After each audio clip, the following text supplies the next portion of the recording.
Hey there, it's Mike Langford. Welcome to another episode of the Modern Financial Advisor podcast, brought to you by Truelytics, the one and only comprehensive advisor transition management platform. This week on the show, I have John Prendergast, the CEO and founder of Blueleaf, with me. And this conversation is quite the treat for me because John and I go way back to before he started Blueleaf. And in fact, while he was starting Blueleaf and coming up with a concept, he and I spent quite a bit of time together because he was bouncing the ideas off me and asking what I thought about different concepts. Is this a problem that needed to be solved? Where's your pain point? What would you think about this feature? What do you think about this design? He was going through something called the lean startup process, which was relatively new at the time. Now, just about every technology company, regardless of industry, uses at least portions of the lean startup process. And we've talked about that on this show before, right? Most notably with Eli Gassert, the chief technology officer for Truelytics. The lean startup process is fairly simple. Like before you go through all the heavy lifting of designing a product and try to roll it out to the market, right? Why not come up with the ideas, put it in front of your potential user and customer, ask them what they like, what they don't like. Would they use this? Would they not use this? Is this a problem that really needs to be solved? And then go out and prototype a minimum viable product. Like solve the problem as minimally as you can with the least amount of work you have to put into it, and then put that product back in front of those users and customers, and then ask them to use it. And ideally ask them to pay for using it so they're actual customers, get them to tinker with it, give you feedback, and then now iterate over time. So actually, if you look at John's LinkedIn profile, he still has Lean Startup Evangelist there because he was really at the forefront of this. And I can remember attending an event at Microsoft's big, they call it the Nerd Center. It's like New England Research and Design Center for Microsoft there in Cambridge. Anyways, big event where Eric Ries came and signed his book and had this whole kind of little mini conference on lean startup stuff. Anyway, John's very influential in that community, been very successful with Blueleaf.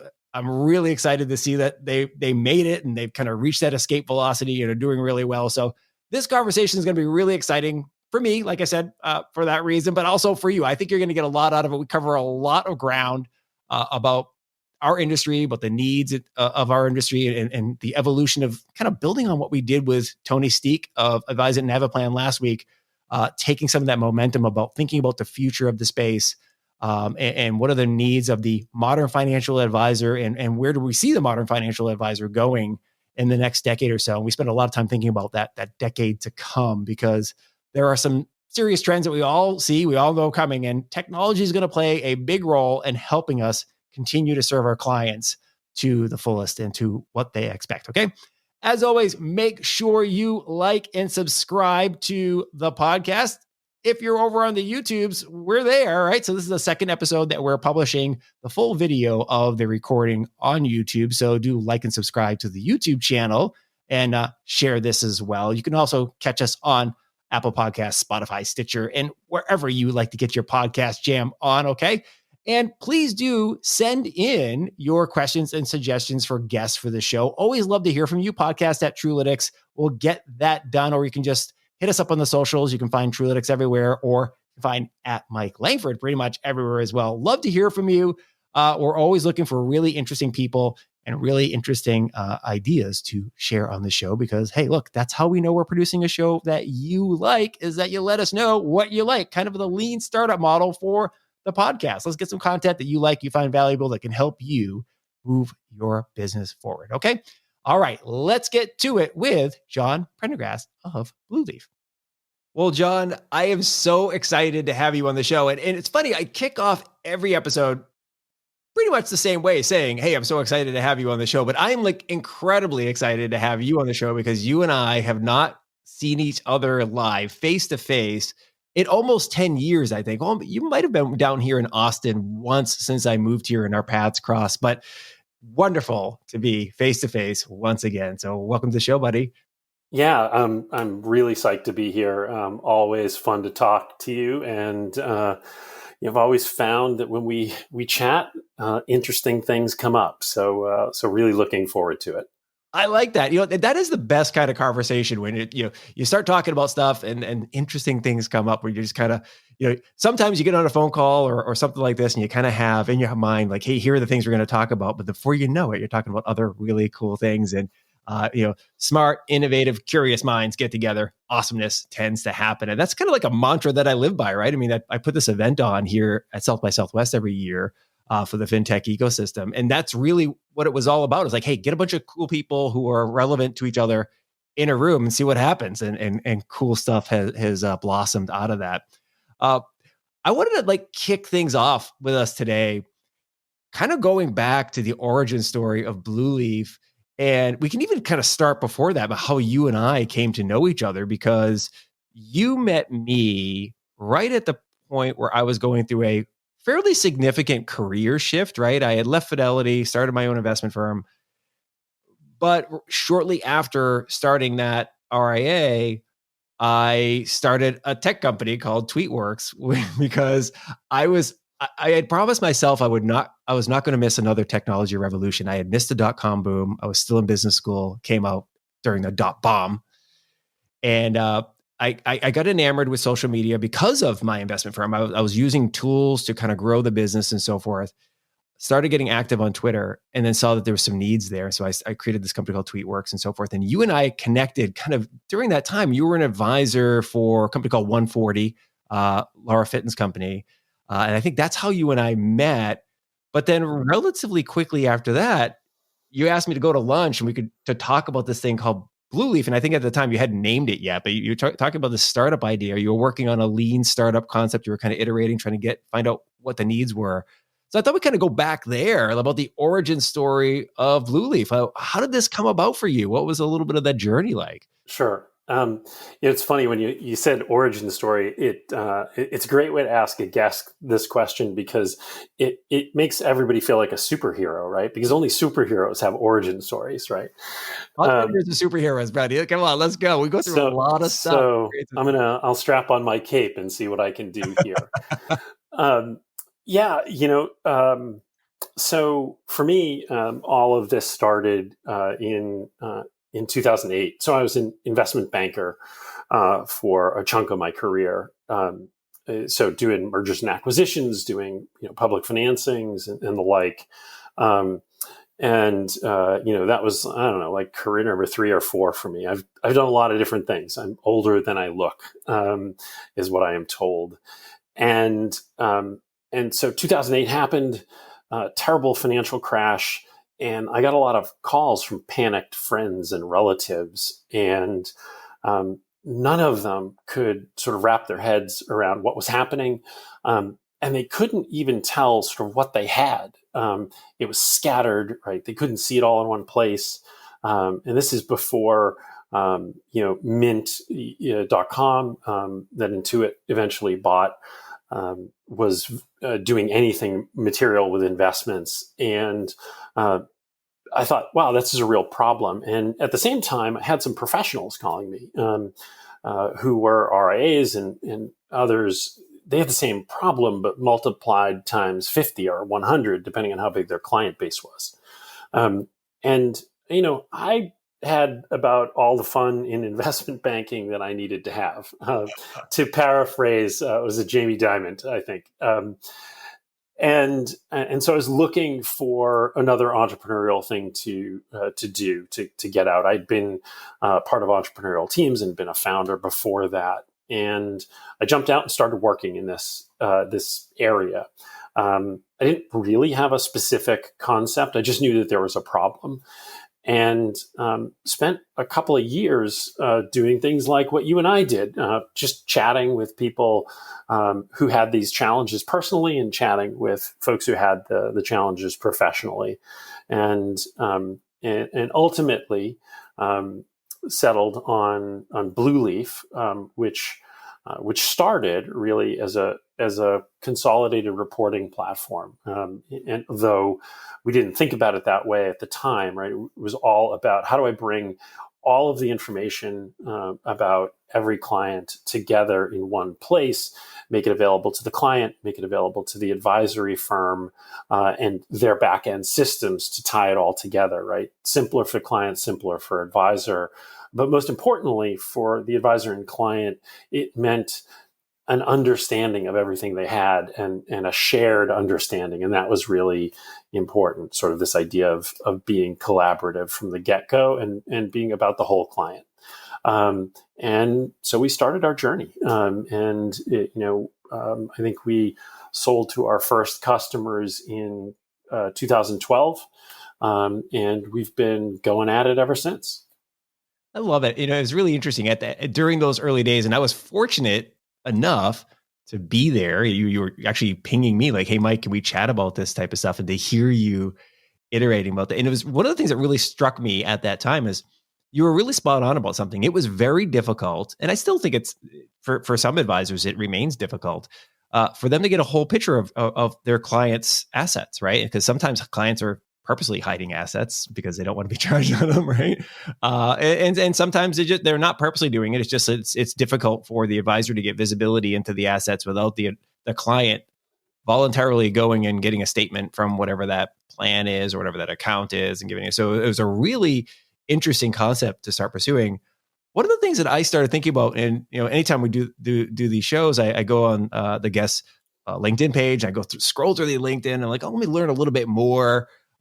Because even though somebody, you're like, how much do I know about their career path? I haven't studied their LinkedIn journey, it's really kind of neat. Bill Simmons always refers to this. He does the IMDb dive on any movie guest he has, so it's kind of like your IMDb for your business life. I think a couple of things jumped out at me. Number one, you mentioned you were investment banking, but you didn't have really the classical background in wealth management, right? You weren't a financial advisor. You weren't working in a financial advisory business. Yeah. Well, so it turns out that the older you get, the less likely you are to fill in all of the blanks from your early career. So, yeah, I was a Series 7 and 65 licensed advisor, and I did work in a financial planning firm. I did that for about a year and a half. And I guess that's where I grew empathy for the business and realized, oh my God, this is a hard business. And I realized for me, I was much more interested in the systems and the processes, et cetera. And I was better suited to that. I certainly, understand all the finance and accounting and financial planning concepts, but it was more interesting to me to think about how the firm ought to run. So that career didn't take, but that empathy, that challenge stuck with me. I'm glad you shared that, and because, like as you mentioned, I didn't see that. No, I didn't do like the exhaustive FBI background check on you, but it's like I'm glad you mentioned that, by the way, that you kind of gave it a go as an advisor. It was about a year and a half or so, under 2 years. And I've spent a lot of time with that audience, and I've been fortunate enough to speak at lots of conferences where it's for the top producers at an organization, right? So you're talking about, for Morgan Stanley as an example, you got to be making about $1 million to be in that room. So you're talking to these really, really successful financial advisors. And one of my favorite questions to ask them when I kind of go to the cocktail party and mingle is, how many years did it take you to feel successful? And it's almost always 5, right? Before they felt like they were making any legitimate money. And it's a challenging business, right? And as you know, it's cumulative though. Like over time, you get a client. If you keep that client, great. At some point in time, you're going to get another client, and because it's recurring revenue and structure, you gradually build up to, by year 5, probably a reasonable book of business that you can survive on, and you can see the future of that business. But it's really I'm thrilled that you shared the fact that you had some experience there, because it's a very unique space to be in compared to other industries. Right? Absolutely. And in hiring people for Blueleaf from outside of the industry, because we really want that perspective as well, what's shocked me repeatedly is the learning curve. To come up to speed and really understand the life of an advisor, the experience of a financial advisory firm.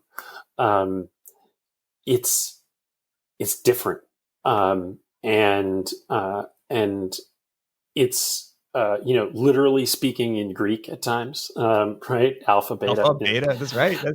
and I think the concepts, if you're not comfortable with finance, like the concepts can be very difficult to wrap your head around. If you're comfortable with finance, the flip side is it's hard to understand why everyone can't understand. So it's a really interesting space in that way. Yeah, I agree 100%. So the president and chief operating officer of Truelytics, an old friend of mine, Jeremy Carnell, he didn't have a background in the financial services spaces either when he co-founded Truelytics with Terry Mullen. Now Terry Mullen does. He has a deep, his whole career has been in this space.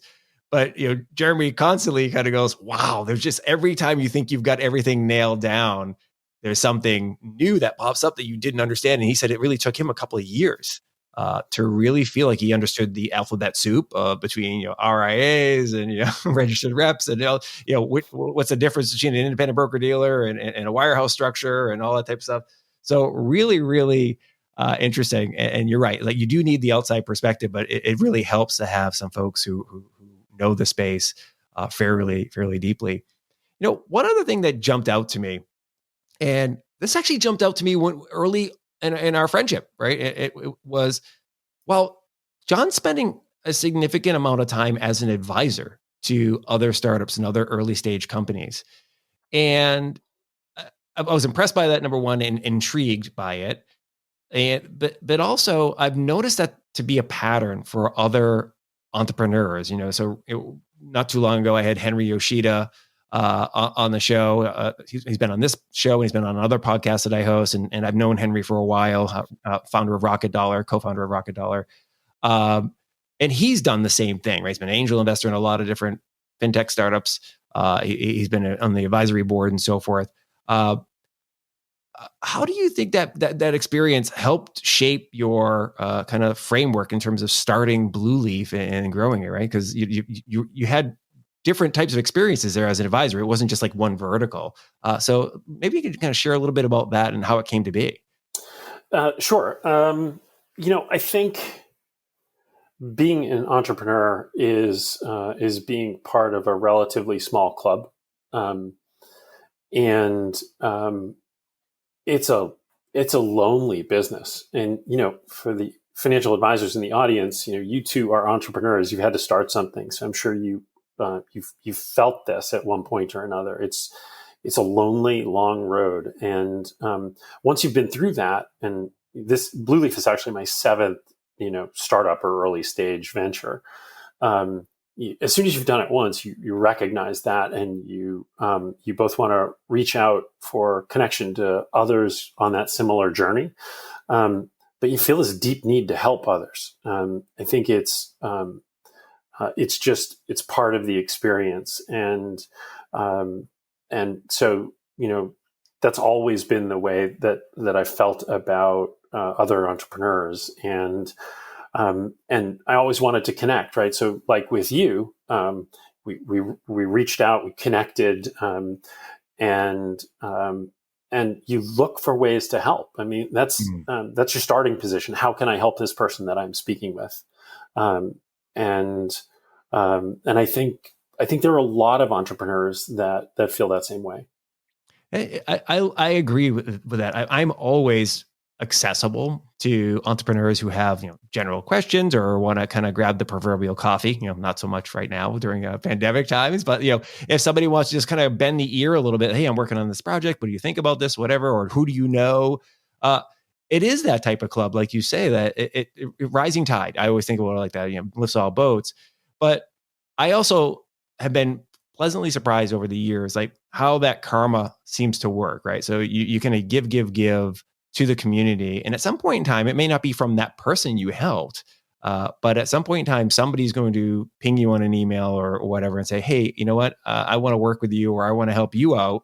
And I've seen that so many times over the years that it just made me have that kind of spirit of generosity that you're talking about. But there's also some I think there's some career benefits to it, right? Of being in there, you learn a lot when you're advising other companies formally and so forth. I'm sure some of the folks listening, the advisors, the executives at broker dealer firms and the like, may have an interest in doing that. What is there a process or a recommended process that you could offer for them if they wanted to get involved in maybe in the startup community and join teams as advisors? Or be involved in some way? What would you say to them to do that? Yeah, I think it's a great question. I think it's a little challenging to start out and say, I want to advise companies, right? I think it has to come from that spirit of generosity that you mentioned earlier. I think it needs to be more about what you can do to help, more of a service-oriented viewpoint. How can I serve these folks and help them? And by being generous, by offering assistance, help, etc., and expecting nothing in return, as you said, it starts to generate things coming back your way. And in terms of being a formal advisor to companies, generally that happens after you've given advice and assistance, and people want more. And there's kind of an unspoken line. There's only so much time you can take of someone else's for free. Sure. And you start to feel like, I'm really needing or depending on this person, and I don't want them to go away. So let's create this relationship where that continues. And that's how I've seen it work. I think it works less well if someone's trying to start out in that formal capacity. Yeah, no, I think you're right on that. And the thing that I would add that I've seen work really well for people is kind of pick a niche that you're interested in. And not only is it good for marketing your business and so forth, but pick a community that you have a passion for, right? So if it's a tech industry, if you're a financial advisor and you're really interested in tech and you're kind of an early adopter on a lot of stuff, start hanging out at tech events, right? So go to coder events, go to a startup events that are in your community, whatever. Kind of be there, interact, get to know some of the kind of the networking connector type folks. And like you said, be available, be offer to help. I mean, all these companies at some point in time are going to want to set up a retirement plan, right? They're going to have some questions about finance and like, you can absolutely be there for those folks. And if your community has some fintech startups, chances are they're going to want to talk to some financial professionals as well. And I think that niche idea is important, but it's, I don't think about that as an analytical exercise like a business school assignment. I would think about that as following your interests and your passions, and that's what's going to keep you involved and engaged, and ultimately, help you become valuable to those people you're interested in helping. 100%. Yeah, you can't fake that you're interested in something, right? Like, oh, this is the profitable niche, right? And I'm glad you pointed that out, because I've talked to people for years and years and years, and you've said niche marketing is way to go, right? Pick the niche that, and I agree with that. Like, I always start out like, hey, where did you go to school? What's your college? That you went to? Like, that's a niche, right? Like, serve people who went to University of Texas, right? You go hook 'em horns type of thing. Do that, or if you have a passion for a certain sport or activity or whatever, go to that community. Exactly. But avoid or be careful with forcing it, right? Because people can tell if you're not really interested, but you're just here for the money. They're going to figure it out. And it's hard to get deep on topics that you're not interested in, right? Absolutely. Yeah. I mean, like, as an example, I like cars, right? I've always been a car guy since I was a kid. I would recognize if you were trying to fake it and say, about cars, I would recognize you didn't know what you were talking about when it came to performance or features or whatever, right? It would register pretty quick. We'll kind of shift gears here to some of the changes you've seen, right? So we talked a little bit about tech, and we talked about the early days of starting Blueleaf. But one of the things that as I thought about it, and we were talking about earlier, you and I haven't chatted in a while, and I started thinking about all the things that have changed since you and I were going to Ted's. What was it? Was it Ted's? Right? The restaurant there for burgers and stuff like that. That's right. So we're sitting there, and this is probably 2010 ish, if I had to guess correctly. A lot's changed, and I've always think about that Bill Gates' statement where he says, people tend to overestimate the amount of change that's going to happen in 2 years, but greatly underestimate the amount of change that's going to happen in 10 years, right? That when I think back to 2010, the iPhone was only a couple of years old. When I was making kind of the shift here into the digital world, especially if you were in a room full of financial advisors, you look out and see BlackBerries. You wouldn't see smartphones. You wouldn't see tablets, or you wouldn't see any type of Apple device whatsoever looking back at you from the audience, right? But now everybody's rocking an iPhone or some sort of Android, and they're using tablets while they're at a conference or what have you. What are some of the other big changes you've seen since, as you mentioned, you got that first customer in the door in 2012? Like, it's been 8 years. A lot. The world has changed dramatically. What have you seen?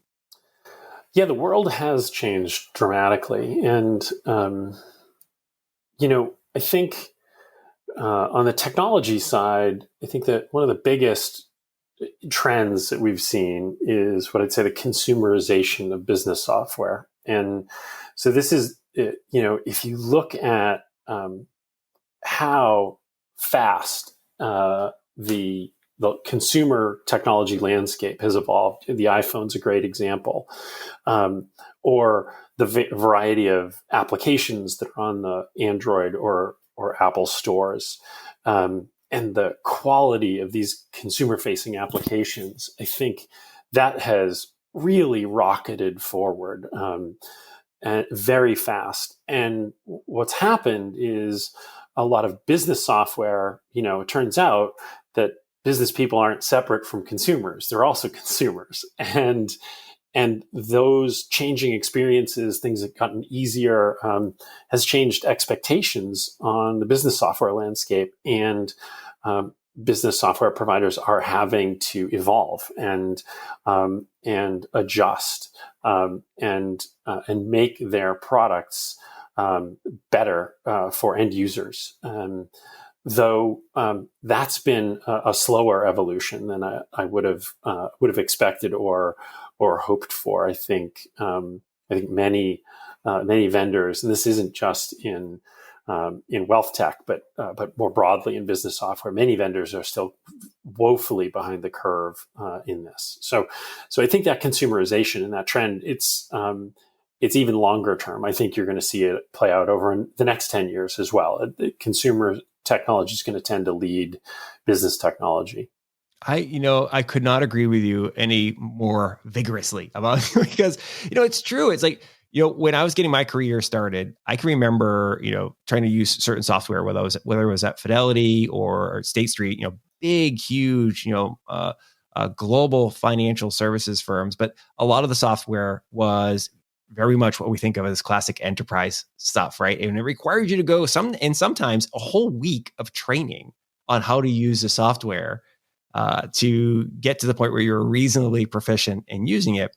And today's financial professionals, and for professionals in any industry, frankly, don't have time for that or the patience for that, right? There is an expectation that it's as easy as either opening up a browser tab and going to a website and typing in your username and password, or downloading an app from the App Store again and getting started. And it should be relatively easy. It should not require a whole bunch of training and pain in the butt to learn how to do it. It should feel like other things.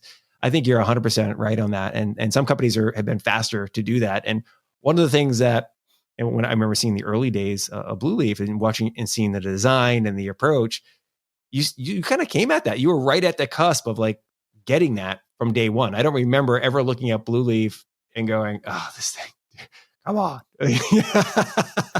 We used to say when we were smaller, right? So when we started out, we weren't providing billing and, household level rebalancing and some of the more complex functionality. But we used to say that if we needed to provide you a training and manual, we've failed, right? That's a failure of user experience design.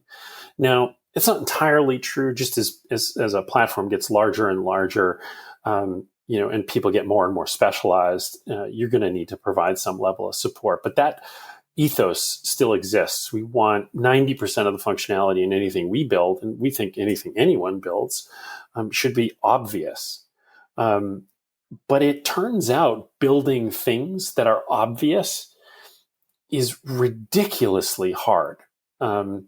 It requires a certain kind of humility in terms of what needs to be present in the interface, and a certain scientific approach to observing how people really behave, not just what they say, but what they do. And it requires some discipline in observing the world and seeing how other widely distributed consumer experiences operate and leveraging those paradigms. Not easy, and I don't see a lot of that in business software. So we've always felt that was a competitive advantage, and it's something that we really believe in strongly. I want to spend a couple of seconds on that because I remember from those early days of us sitting there talking across the table and you asking questions and what do you think? What do you think? And then you'd send over prototypes and okay, tinker around with this. What do you think? What do you think? Type of stuff. And you're right. There was a humility to it and a willingness to have somebody go, no, this sucks. I wouldn't use it. Or this is harder than it needs to be. And that means checking your ego at the door as an entrepreneur, as a developer, as a designer, that just because you think it looks awesome or just because you think this is the way the world should be, doesn't mean the person who would actually use a product thinks it looks awesome or it's the way that it should be, right? Or that it's obvious that this is how I use this or this is how I get value out of this thing, right? And a lot of times we bang our heads against the wall because we're like, hey, look, I've studied the problem. I know what the problem is.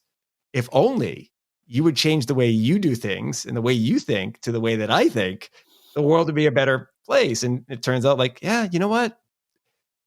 Friction matters. If there's friction in the adoption, and I want to talk about adoption a little more in detail a little bit. If there's any friction there, like chances are I'm not going to use it. Or it's just one of those things. I was coining a phrase I think I coined it. I'm going to take ownership right now for the world. I call it the today value, right? The today value of whatever solution you're presenting to me. That if that today value isn't obvious, then it's something I can do tomorrow or next week or whatever. And it doesn't mean that it's not valuable. It just means that, right, there's not a high level of today value in it. And today value can be diminished by pain in the butt of use, if you will, right? Or that I just can't. Absolutely. Really interesting. And I think one other aspect we've seen, repeatedly. So one is, you hear people commenting on how unattractive a design might or might not be, and it turns out, attractiveness actually does matter somewhat. But unfortunately, a lot of companies presume that a pretty coat of paint with pretty colors is the same thing as a great user experience. And it couldn't be further from the truth. You actually have to understand how people work, how they process information. And you have to make choices to help people process that information more easily. And so we see a lot of things with pretty coats of paint that are really painful to use because that's not well understood. So it really is a challenge. It's a challenging discipline. It's undervalued in the wealth tech community, but when you get it right, it's really rewarding, and customers really appreciate it. And sometimes they don't even realize what's driving their appreciation for what you've done. They'll describe it as it's really easy to use, and can't articulate it any more than that. And they don't have to, right? This is not something anyone needs to understand other than folks who are vendors trying to deliver these experiences. And I think that's relevant for advisors and for wealth management firms as well, right? Even if they're not developing technologies and not thinking about. So if you're listening to this or watching this on the YouTubes, if you're here for this show and you're going, hey, they're talking a lot about developing tech products. Think about the statements that you present to your clients or the emails that you present to your clients, right? That is a user experience. That is your customer. How are they interacting with your company? And moving forward into the next decade, you're going to have more of that. You're going to be presenting information and having experience and interacting with your client more and more digitally, right? If especially this pandemic has taught us anything, like you're not sitting across the table for every interaction with your clients now. It's going to be on screens. It's going to be on their phones. So your user experience matters, and you have to have the humility, as you described, to ask them, like, would you like something different? Or if they give you feedback, don't take offense. Think like, why are they giving me that feedback? How can I improve the presentation of this stuff, right? 100%. And I'll take it a little bit further. One of the things that I often think about in those quiet moments is that if you think about it, wealth management, that service, only exists in the experience. It only exists in where we present information to a client, or where we talk to them, or how we interact with them, right? It's essentially all abstract. So the product that or the service you're delivering is the experience. And that is going to need to be more and more thoughtfully designed over time. Yeah, I love it. I love it. Speaking of that, as we think about the future here, that the next decade, right, of Blueleaf and all the other things we're working on and interested in the space.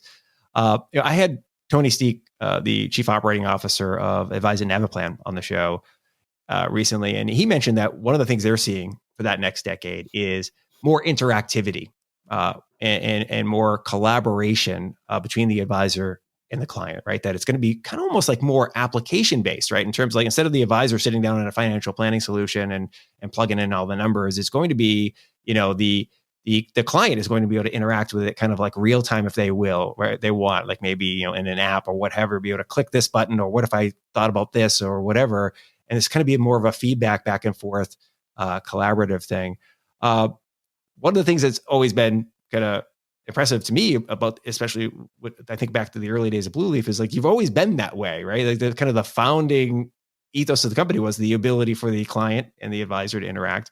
But there's also this concept of connecting via, like, APIs and other mechanisms to bring in information. So I wonder, like, are those themes going to continue, or are you thinking about some other stuff for the next decade or so?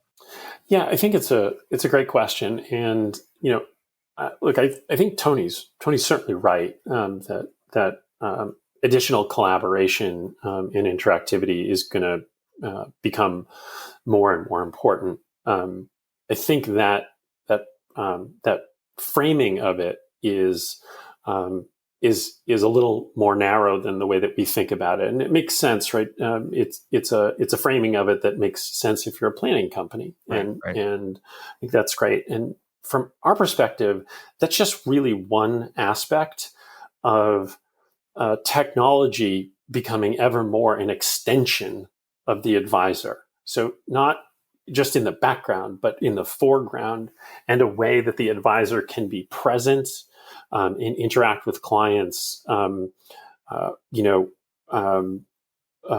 more broadly, right, across geographies, more virtually, but also more and more driven by technology that is intelligent and executes the advisor's intention, not just their instruction, if that makes sense.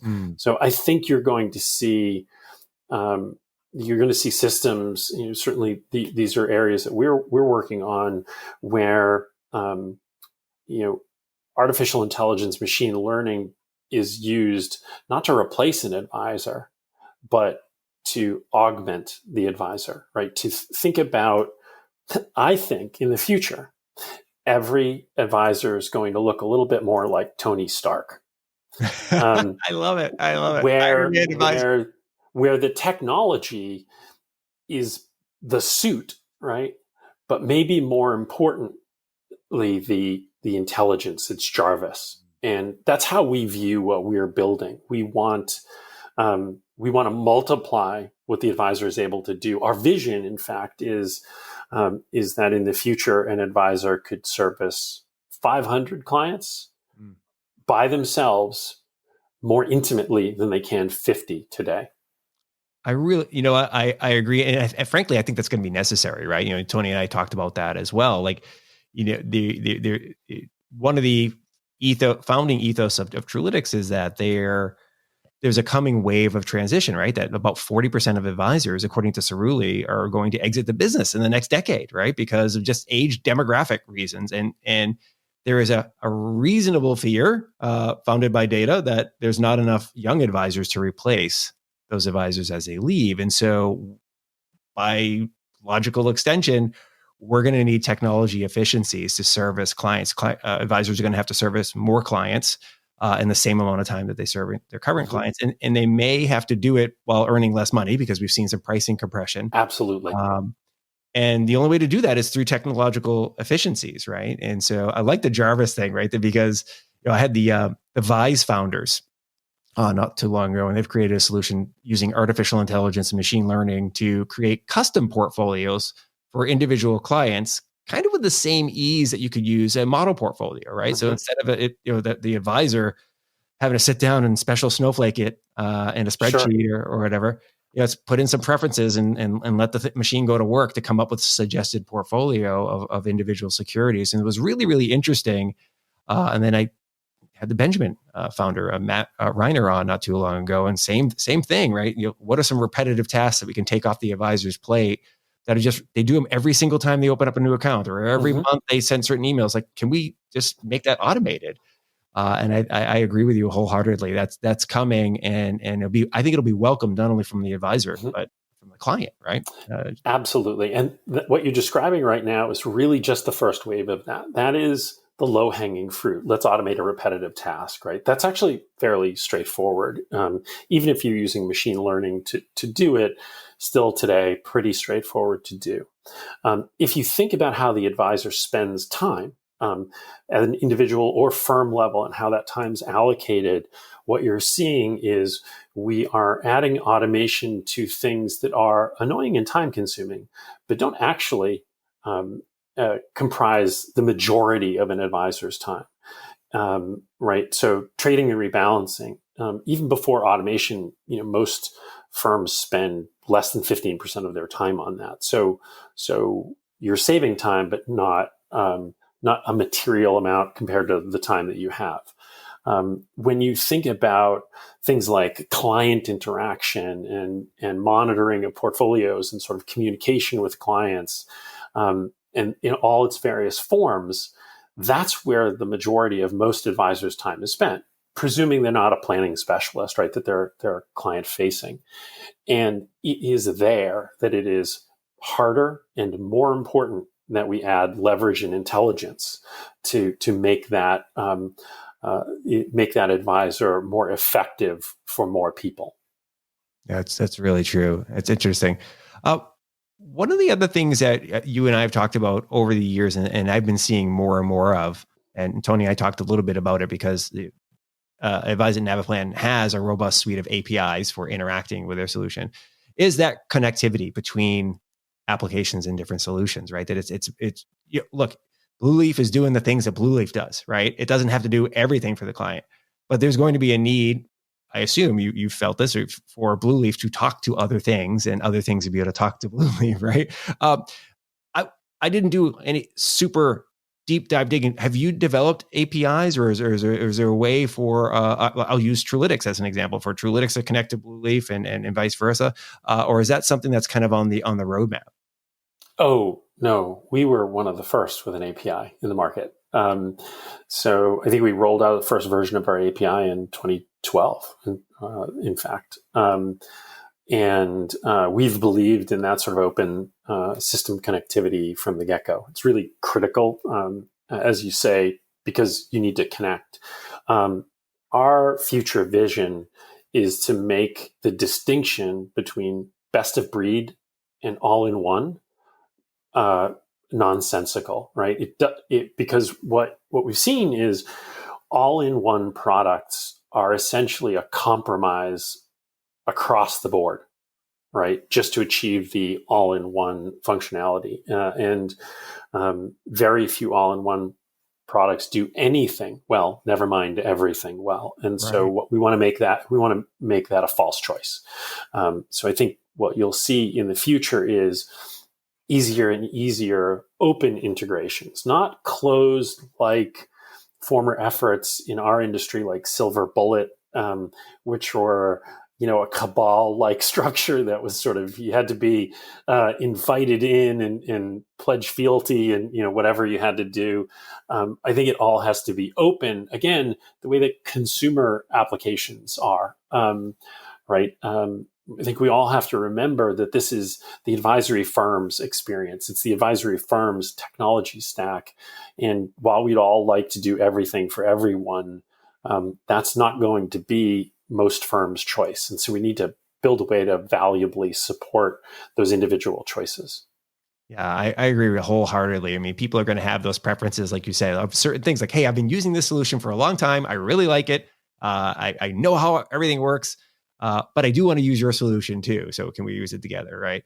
And then for you, it lightens up if you're a solution like Truelytics or Blueleaf or Naviplan, it lightens the load. You get to focus on the things you're good at. And if your client wants to experience something else in the app or take the information and consume it in a different way, you can do that. And I asked this question because I think it's informative for the listener to, if you're an advisor sitting there thinking about your business and I know there's a fair amount of anxiety, not only because we're in a pandemic time and what have you, but technology is moving quick. And one of the things we hear from some of the senior advisors, those who are 60 plus, is they're starting to feel like they can't keep up with technology. And one of the things that I try to encourage is, look, it's not, you don't have to revamp and reinvent yourself 100%. It is baby steps, for lack of a better phrase, right? It's additive. You can kind of start to add some things. Don't be afraid to tinker and try a couple of different things. And that leads me into my last conversation topic with you is what surprised you the most as you've grown the firm? Because one of the things that I know, just having been involved in a variety of fintech startups and firms that service the wealth management space, is that oftentimes adoption can be challenging, right? It takes time, it takes persistent effort, especially for financial advisors.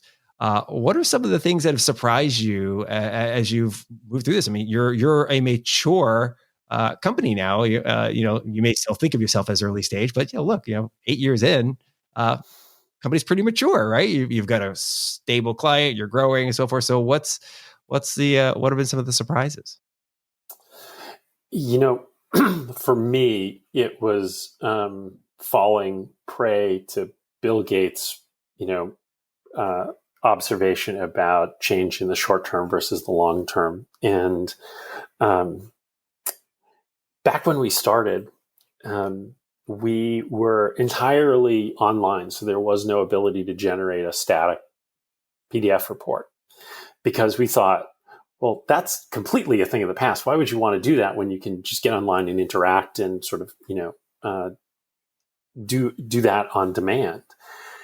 And still to this day, the vast majority of the advisory community provides these sort of quarterly statements. Sometimes it's because they believe that that's what's required, when in fact it's not. There are some requirements, but it doesn't specify that. And in many cases, it's because it's what I've always done. And so I think the slow speed of that transition has really surprised us, and how unevenly distributed the future is. So we have firms, and back in 2014, one of our customers got written up in the Wall Street Journal for completely ditching the quarterly report, and how she did it, how successful, how her clients loved her, et cetera. And we thought, yes, everyone's going to do this now. And not so much. People are migrating that way. But it takes a lot. And, don't get me wrong, it is not just advisors, right? It's clients too. It's people, right? People don't love to change. But if you show them a wildly better way, they're happy to. And so we've started to see a trend that if we really show somebody and demonstrate and let them feel what it's like to experience this better approach, then people adopt it. And so we're still optimistic that we're going to kill the traditional quarterly report. I love it. A friend of mine once said, money has momentum. And we were talking about, fintech, some of the fintech startups that were coming out there, for money management and for banking and what have you. And he's like, look, if I've had my money at big bank, Bank of America, Wells Fargo, whatever it is for years and years and years, and I haven't had any major problems, it's a lot of effort to move, right? It's going to keep my money at Fidelity, or keep my money at Bank of America, or wherever the place is. And I think getting a little beyond that, it's just like status quo has momentum. Just doing things the way that I've always done them just has momentum. It's like, okay, my client, I've always given my clients, like you said, I've always done it this way, but also there's that, I think my clients expect it. I think it's just, this is a process every, at the end of the quarter, week after, I'm generating reports. This is what I do.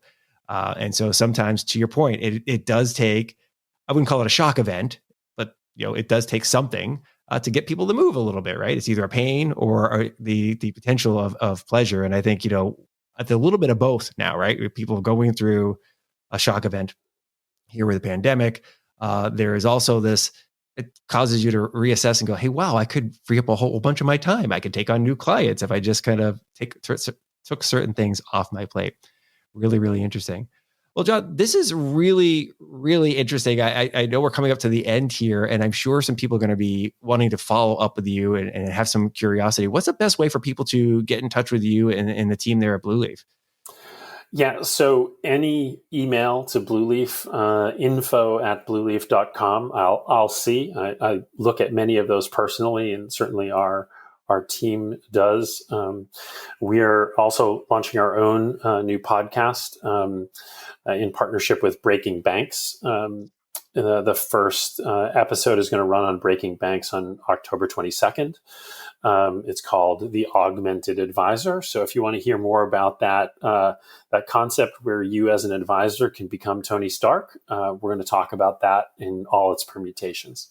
I love it. I love it. And you know what? And if you're marketing this thing, you're looking for keywords. You should match it up with awesome sci-fi shows and financial advisors. So financial advisors who are sci-fi fans, you got to get them all. It's going to be great. I love it. It'll be great. This has been fantastic. Well, thank you very much, John. I really appreciate your time. It's been great having you on the show and great catching up, buddy. Yeah, it's been great. Wonderful to see you in person. All right. Thank you, sir. All right. Thanks. All right. Thank you very much for listening to this episode of the Modern Financial Advisor Podcast. It's always wonderful to have you with us. As I mentioned at the top of the show, please do like and subscribe to the podcast wherever you like to get your podcast jam on, whether that's Apple Podcasts, Spotify, Stitcher, Google Play, SoundCloud, or the YouTubes. Love to hear from you there. So subscribe, follow, whatever the platform calls it, and add a comment if it's available. Love to hear from you. Let John know, by the way, John Prendergast, that you enjoyed hearing from him on the show. I'm sure he'd love to hear from you. Speaking of John, huge thanks to John for joining me. And I can't tell you how delightful it was for me to see John face to face. It's been quite a while. And it's always a good reminder that, hey, look, you got lots of friends. You got lots of people that are in your life, whether they're friends, family, colleagues who are also friends like John. Ping them. Offer to get on a Zoom or whatever just to see them face to face. It'll make you feel good. It'll make them feel good. And, sometimes there's some benefit to getting out of your little working from home fishbowl that we all are in here, right? And even if you're going to the office, chances are the office is more sparsely populated than it used to be pre-pandemic. So it's always good to see other people and share some ideas and talk about life and all that good jazz. So make sure you do that. Okay. As always, please do make sure you're wearing your mask and keeping your distance. And you know what I'm going to say next. Being nice to each other, okay? Until next time, stay safe. We'll see you next time on the Modern Financial Advisor Podcast. See ya. Bye.